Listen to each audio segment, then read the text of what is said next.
Hi there, my name's Sophia. I'm a third year medical student who balances life with fitness, social life, nutrition and everything in between of daily activities. Today I'm going to show you how I study to stay productive and time efficient and make sure I get everything I need to done as quickly as possible. So as you can tell, I'm a big time saver. I don't like to spend time reading through notes or highlighting. It just doesn't really work for me. So I'm going to show you how you can be extremely efficient and still have a life. So the first thing I'll do is I'll go to all of my classes. That's number one for sure. Turning up to class and turning up to placement saves time, and I can tell you why. It's because when you're there, you're learning the most and you stay on top of everything. So you've seen the content once already just by showing up. Second tip is to be proactive and do lecture notes prior to going to the in-person lecture. So what I'll do is I'll find the lecture slides, I'll put them all into my app here, which I'll talk about in a moment, and make sure I've got all the content there. So when I'm in class, all I'm doing is just adding a few small points onto the slides that I've already put into my notes. Number three is be active in class. So that's putting your hand up, asking questions if you don't understand something, and participating in any group activities. This is pretty obvious and you kind of have to do it anyway, but it really helps if you're giving it a go and when you're in the moment, when you're in the class, really trying to get involved with the content. Number four may be slightly controversial, but it is to not write too many notes in class. If I'm adding to my notes, I'll mainly be focusing on extra concepts or anything that's new, but otherwise I'll keep it to the skeleton of what they've put on the slides, because the key thing is they've only put the things on the slides that you need to know. Of course, there are some loopholes with that, so any extra reading is also useful to put in your notes, because that will be where some more difficult questions will come in. But again, I'll do mainly from the abstract. If there's a journal article, I'll just take the notes from the abstract and get the key points out of it. I will not go through an entire journal article and write down notes on all of it. That's just a lot of energy for not much reward. Obviously, I'll skim it and I'll make sure I understand it, but just the key points make it into this app. Now, number five is the app itself. So what I use is Remnote. It is a paid subscription. I'll show you now. So I have my title up here, medicine, obviously, and then I've broken it up into all the body systems. So I'll scroll through this now and you can see what it's like. But this was my first year of medicine at the start, which was human body, cardiovascular, respiratory, GI, renal, urology, metabolism, diabetes, endocrinology, reproduction, musculoskeletal, broken up into upper and lower, neurology, oncology and hematology. Now if I click into one of these, you'll see what I mean. So if I click into musculoskeletal upper, this is how I arrange my notes. It's a bit chaotic for some people, but for me it displays everything I need to know in one area. So I'll scroll through it and you'll see how extensive the topics are, but scrolling down I have notes on notes on notes, and they're all split up into these little compartments. I've color coded them, so each one I go into, all of these are the lecture notes in yellow. If I click into one, so for example, radial nerve injury, wrist drop, it will drop down with the key points. So I've just taken it straight from the lecture slides. I haven't added anything into this. Common sites for injury, and there are two common sites. Axilla for the Saturday night palsy with a photo here, and I'm a bit of a visual learner, so for me photos like this I'll visualize in the exam to remember what it is, and radial groove. So with Remnote you can add the flashcard with a little down arrow here, and that will just be in my pile of flashcards, and along with that these are also flashcards here highlighted in blue. So I'll show you another example which is pretty classic for how I do it. So for pseudo-gout, I will break it up with subheadings: definition, cause, pathology, demographic, disease associations, clinical features, and ultrasound with the images there. Notice how I hardly have any notes in each of them. So definition is just 2 bullet points there, cause 1 sentence, pathology, all of the main findings, which written here as well with flashcards so I can test myself on them. Overall, the aim of my medical school notes are to not create a textbook. That is not what I'm planning to do here, but instead I'm planning to write down purely the key ideas that I need to memorize for an exam. So I know I have textbooks available 24/7 and I don't want to have a textbook in my notes, although it does become a bit like that, let's be real. But still, it's more the skeleton ideas of key points, key definitions, key clinical findings, and everything I need to truly memorize. Going back into medicine, so those are all my first year medical school notes. And then moving down further, I've got my second year of med school. So this was broken up slightly differently, so I just changed my notes a bit. But again, having the blocks that they were teaching to us written as their own subtitles. For example, cardiovascular, respiratory, gastroenterology, surgery, and metabolism was all taught in one block. So if I click into there, same thing. Red for me is cardiovascular, and then it's the same thing for each of these. So for example, with critical care, I'll have all of my main headings and just simple ideas. So see how there's not much written under each heading. It's the basic ideas there. Here I have some of the tutorials that we had last year all written out, and again, same idea, having everything laid out to be able to see it written on the page. And I know this looks overwhelming, but for me, I'm someone who, when I click into my notes, I like to see everything I've been taught so that I know what I need to revise and I know what concepts have been covered, because I find notes get lost otherwise. But for me, if I'm scrolling through and clicking on this every day, I'm going to be reminded that, okay, I need to know about headache, I need to know about headache red flags, rather than having heaps of subheadings. This just gives me a massive overview of what I need to know in one picture.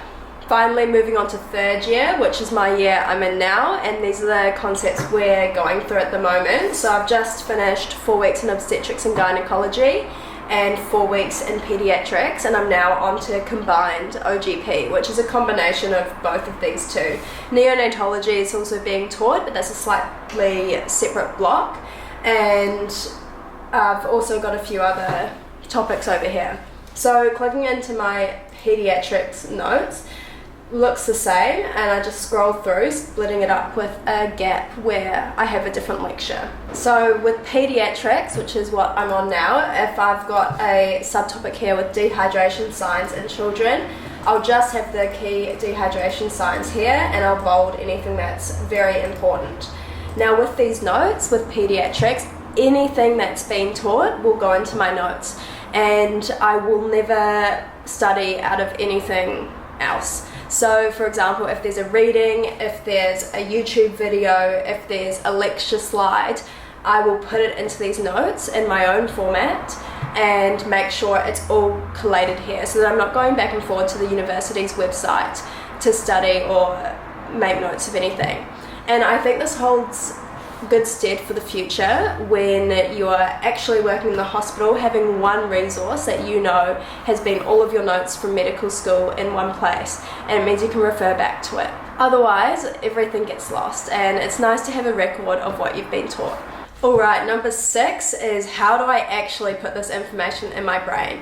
And that's where another app comes in. So I use Pomodoro, which is just on Google, it's free, and it sets up a timer with the Pomodoro technique. That's 25 minutes on of study and 5 minutes off, and you just click start and it will start the countdown. So I'll keep this up on my screen, and I know that when the red's on my screen, it means I'm studying, which is a good bit of colour combination for my brain to memorize, to get in the zone and be like, okay, yeah, we're memorizing. Then when you have a break, the screen turns blue, and I'll probably do a couple of sessions of this. So for example, 25 on, 5 off, 25 on, 5 off, and another 25 on, 5 off, and then have a proper 30-minute break. That's about the maximum I would do in a row, because otherwise my brain gets a bit fatigued. So I like to take a proper break after doing both of those. When I turn the timer on, I'm going to open up my notes. I'll have it all there, and I'll go top to bottom by opening up each little subcategory.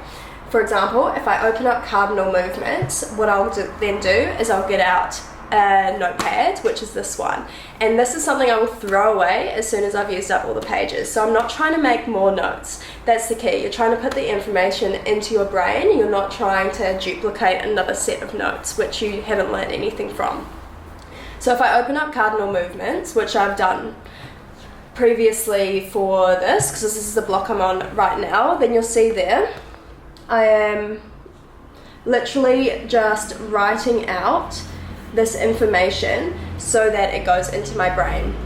And these notes are super scribbly, so I don't know, you can have a little bit of a look there at what's on there, but I don't worry about staying on the lines. I don't worry about how it looks. I just want to get the information into my brain.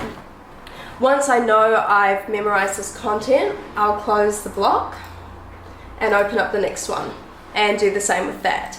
Obviously you can see everything there. Some of these are going to be super easy, like heat is just photos, and I'm not going to memorize anything from that, so I'll move through. Over the pre-exam study period, I'll make my way through all of the notes and have written them all out. Repeat that process until the exam comes around and I feel confident with the material, but I try to cover everything, and I'll probably cover most of it. If I include when I've first seen the content, I'll probably cover most of it 3 times, and some of it 4 and some of it 2 if it's simple.